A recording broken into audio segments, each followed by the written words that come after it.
Origins of the Germanic peoples.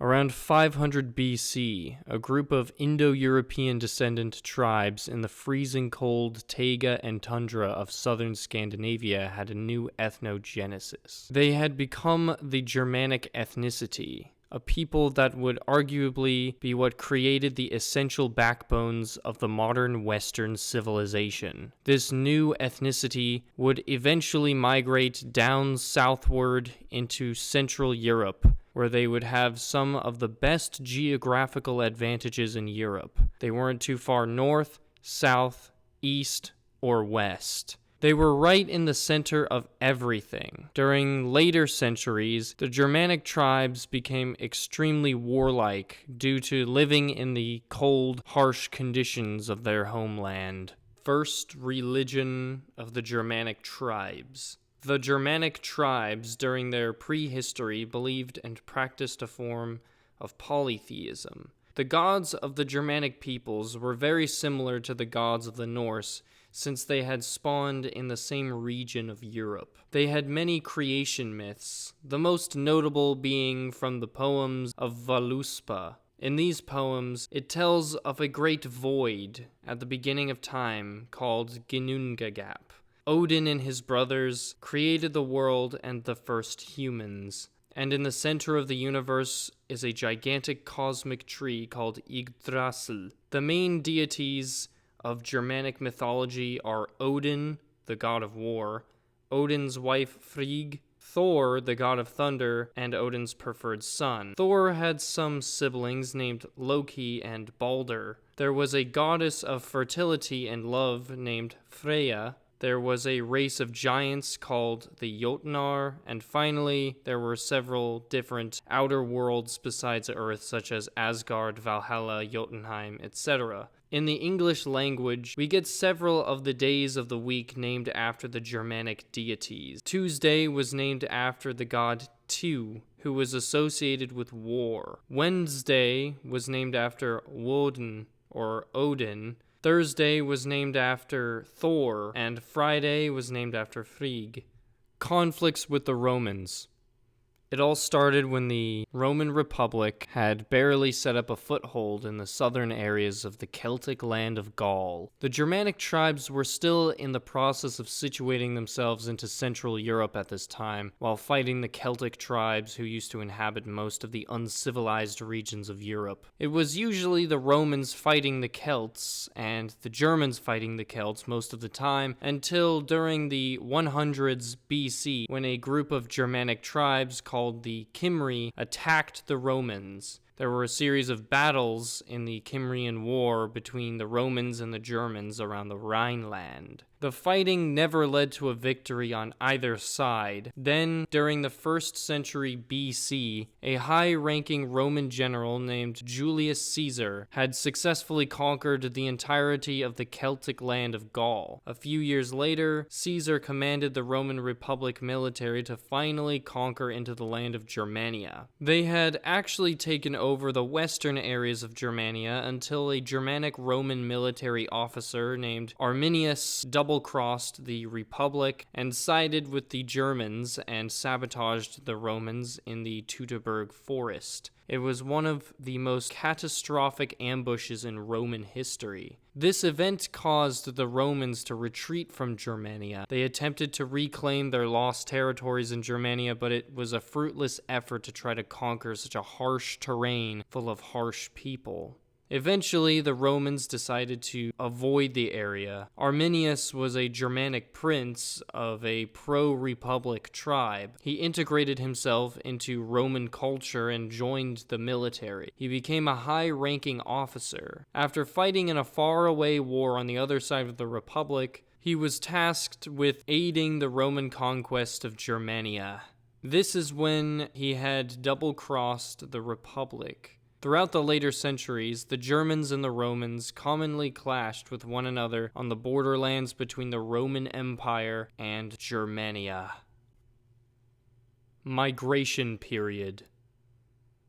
After a chain reaction of events, all the way in East Asia, Central Eurasian nomadic groups such as the Mongols, Turks, Huns, Slavs, Bulgars, Khazars, etc. had been migrating westward further into the central interior of Europe, causing many of the Germanic tribes known as the Goths to mass migrate into the Roman Empire. They mostly migrated into the western areas of the empire, such as Gaul, Rome, and Hispania. But some would wander all throughout the northern borders of the empire, even in the east near the Black Sea. They would violently raid and pillage many Roman cities during this time. Even the cities in the further away areas, such as the ones in the Balkans, ancient Greece, and Anatolia. The Goths would even establish warlord kingdoms on the outskirts of the empire. Despite all of this hostility, however, some of these Germans would become paid mercenaries for the empire and fight other Goths, help the Romans fight against the Persians, and fight other frontier battles in Arabia, Africa, and the British Isles. Late Roman Empire.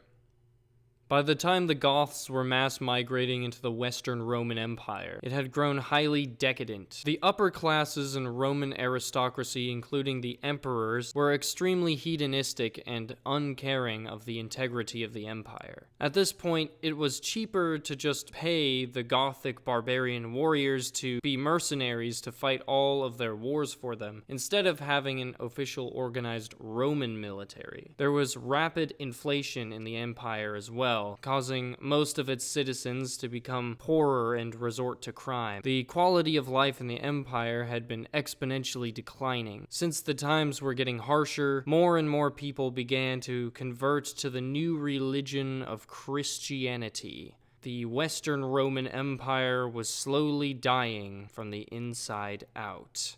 First, Jews and Germania. After the Roman sacking of Jerusalem, the Israelites that never converted to the new religion of Christianity were expelled from the land of ancient Israel and had become a nomadic people throughout the Roman Empire. A group of these Jews in the diaspora had migrated into the borderlands of the Roman Empire and Germania and would later become the Ashkenazi. Arianism. During the 200s AD, a new faction of early Christianity formed in the Roman Empire called Arianism. Arianism was mainly defined by its belief that Christ is not completely equal to God, and the Son is subordinate to the Father like a son usually is to his father. During the 300s, the current Roman Emperor, Constantius II, wanted to convert the nearby Germanic tribes on the borderlands of the empire, such as the Burgundians, the Langobards, the Svevi, and the Vandals. The main missionary into the land of the Goths was a preacher named Ulfilas. Ulfilas was born to Anatolian Roman prisoners in the land of Dacia. His family had raised him Christian in a Gothic pagan land near the Danube River. He made his way back into the empire and became a renowned early Christian preacher throughout the empire. He was successful in converting these Gothic tribes into Arianism and even translated the Bible into their Gothic dialects. Most of the Germanic regions still had not converted to Christianity and were still practicing their ancestral Germanic polytheism. Attila and the Hunnic Empire. During the decline of the Western Roman Empire, a nomadic steppe people called the Huns migrated into Eastern Europe. A man named Attila and his brother Bleda became the leaders of a loose confederation of Hun tribes. This Hun confederation would later incorporate a plethora of other nomadic and semi-nomadic tribal peoples of Eastern and Central Europe, creating the Hunnic Empire. The bigger the empire got, the more intimidating it was to the Eastern Roman Empire. Attila and his empire would frequently bully the Eastern Roman Emperor Theodosius II into paying paying humiliating tribute to the Huns. After a while of this, the two brothers were in such a rivalry with each other that Bleda had mysteriously died, allowing Attila to take full control of the Hunnic Empire. Eventually, the Hunnic Empire grew to encompass the majority of the lands north of the Roman borders, including all of Germania. Next, the Huns had invaded the land of Gaul, which was partially ruled by a Germanic warlord kingdom known as the Frankish Kingdom, and the dying remains of the Western Roman Empire. Before Attila the Hun could decimate Rome proper like he did in Gaul, he died of his own alcohol addiction. After Attila's death, his sons squabbled over the empire, but all of the Germanic tribes, the Gothic warlords, as well as the Eastern and Western Roman empires combined forces to overthrow the existential threat of the Hunnic Empire for good. The Western Roman Empire, however, was far from being saved. Fall of Rome.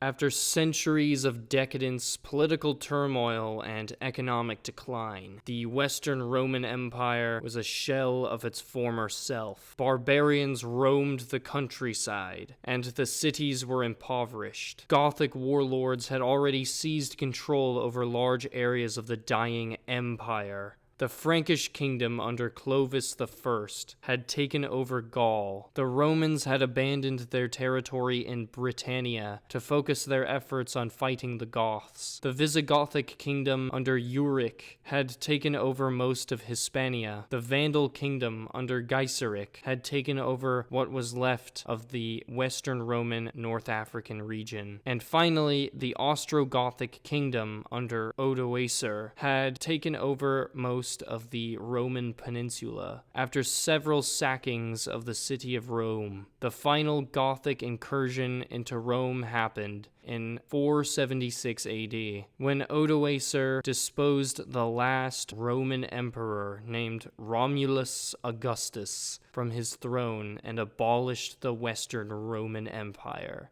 The slow and painful death of the empire had finally come to an end. Now that there was no light of civilization in Western Europe, the area that once had advanced cities and architecture would be reduced to ashes and ruins. The life expectancy of the average Western European would drastically decrease. Now, the European Dark Ages have finally begun.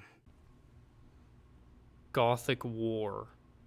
The Vandal kingdom in Carthage and Barbary was a very poorly controlled Gothic warlord kingdom under King Gelimer. The Byzantine Empire under Emperor Justinian I saw the unstable Vandal kingdom as ripe for conquest. The Byzantine Empire quickly took control of all of Carthage and Barbary. Afterwards, Justinian wanted to reconquer the fallen West and restore the Roman Empire back to its former glory. A high-ranking Byzantine general and strategic mastermind had captured the fallen city of Rome from the Ostrogoths. From there, he won victory after victory until he eventually conquered the entirety of what used to be the land of Rome, while destroying the Ostrogothic kingdom permanently. The Byzantines attempted to conquer the land of the Visigoths, and had some success, but weren't able to control the entirety of the Iberian Peninsula. Eventually, the Byzantine Empire became too focused on fighting the Persians and began to lose territory to the Visigoths and a new Gothic warlord kingdom called the Lombard Kingdom. King Arthur and the Saxons. Little is known about King Arthur aside from the fantastical legends and stories over the centuries. Most likely, he was made up from a hero in Brythonic mythology combined with a former Roman military officer who helped the Romanized Celts fend off the Germanic Saxon tribes during the 500s AD. There are multiple different versions of the story of King Arthur. Many versions start off with young Arthur as a squire who is able to pull a magical sword called the Excalibur out of a stone. Because of this, he became the king of his Celtic tribe and created the Kingdom of Camelot. Arthur would create the Round Table of worthy knights, including Lancelot. He and his knights were able to defeat the invading Saxons in the Battle of Badon Hill. Legend or true, the Angles, Saxons, and Jutes were unable to conquer into the land of Britannia for the next 100 years. In the 600s AD, the Angles, the Saxons, and the Jutes that had been settled on the eastern coastlines of Britannia had started migrating further into Celtic lands. Even the Brythonic Celts would assimilate into the Anglo-Saxon settlements, and the two peoples would gradually mix together and form a new culture that was both Celtic and Germanic. Umayyad invasion of the Visigoths. In the 700s AD, a rapidly expanding desert empire known as the Umayyad Caliphate had quickly invaded and conquered the majority of the land of the Visigoths. The Arabs who controlled this empire practiced a new Abrahamic religion known as Islam. They believed that there was no Holy Trinity and that Jesus Christ was not the Messiah, but just a prophet.